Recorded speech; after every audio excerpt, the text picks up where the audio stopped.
મહાદેવ મહાદેવ, હું વેદપુત્રી ખુશી દવે. ચાલો આજે આપણે જાણીએ કે વિષ્ણુ પાસે સુદર્શન ચક્ર કેવી રીતે આવ્યું, તેમને મહાદેવની તપસ્યા શું કામ કરી અને મહાદેવ તેની ઉપર પ્રસન્ન થઈને એમને સુદર્શન ચક્ર શું કામ આપે છે, તેની પાછળ શું ઘટના છે, શું કથા છે, તેના જે સવિસ્તર આપણે આજે જાણીએ.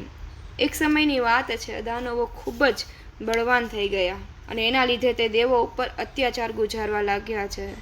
ઋષિઓના તપ ભંગ કરવા લાગ્યા છે અને આવા સમયે દેવલોકને બચાવવા માટે અને ધર્મને બચાવવા માટે થઈને તમામ દેવતાઓ વૈકુંઠ લોક જાય છે.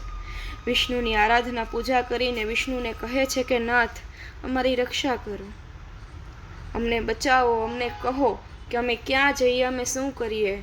દાનવો અમારી ઉપર ખૂબ જ અત્યાચાર ગુજારે છે, અમને મારે છે. અને આવા સમયે શ્રી હરિ કહે છે કે આમાંથી બચવા માટે થઈને હું શંકરની આરાધના કરીશ, એમનું તપ કરીશ. શત્રુઓ બહુ બધા બળવાન છે અને આપણે બને એટલું એમનાથી જીતવાનો પ્રયત્ન કરવાનો છે. વિષ્ણુના આવા વચન સાંભળીને તમામ દેવતાઓ છે પોતાના લોક પાછા ફરે છે અને આ બાજુ વિષ્ણુ છે તે પણ કૈલાસ પર્વત જઈને પોતે તપસ્યા કરવા લાગે છે. કુંડ કરી તેમાં અગ્નિનું સ્થાપન કરે છે.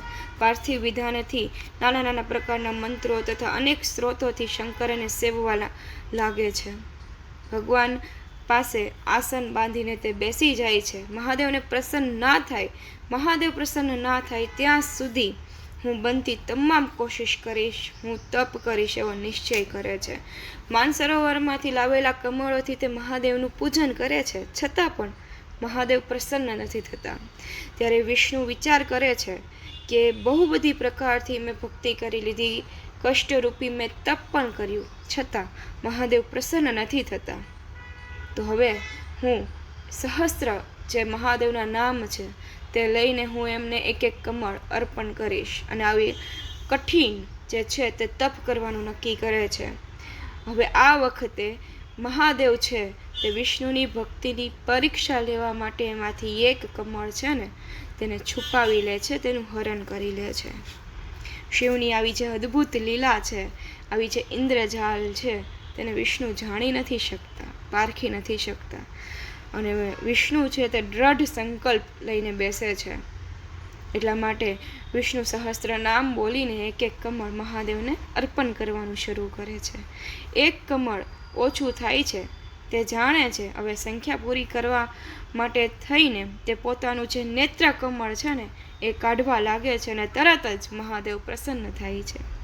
સર્વ દુઃખને હરનારા મહાદેવ પ્રસન્ન થઈને કહે છે કે હું તમારી ઉપર પ્રસન્ન થયો છું, તમે વર માગો, તમને ન અપાય એવું મારી પાસે કંઈ પણ નથી.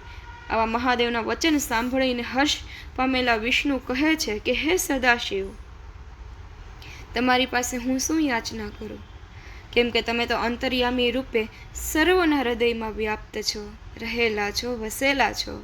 હે શિવ, દૈત્યો વડે આખું વિશ્વ પીડિત થયું છે, માટે તેને સુખ આપો. હે દેવ, દૈત્યોને હણવા માટે કોઈ આયુધ સફળ થતું નથી, માટે હું શું કરું અને ક્યાં જાઉં?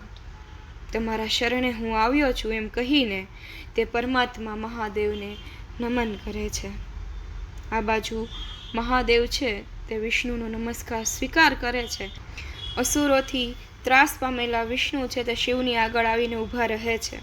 ત્યારે સમર્થ એવા મહાદેવ પોતાના સુદર્શન નામનું ચક્ર તેને આપે છે અને તેનાથી બળવાન થયેલા વિષ્ણુ છે તે તમામ દૈત્યોનો, દાનવોનો નાશ કરે છે. આ કથા છે કે મહાદેવની તપસ્યા વિષ્ણુએ કરી અને સુદર્શન ચક્ર છે તે મહાદેવે વિષ્ણુને આપ્યું છે. તો માહિતી સારી લાગી હોય તો મારી ચેનલને લાઈક કરો, સબસ્ક્રાઈબ કરો, કોમેન્ટ કરો અને શેર કરવાનું નહીં ભૂલતા. આવી જ રીતે મળીએ આપણે નવા વિડીયોમાં નવી માહિતી સાથે. ત્યાં સુધી બધાને મારા મહાદેવ મહાદેવ.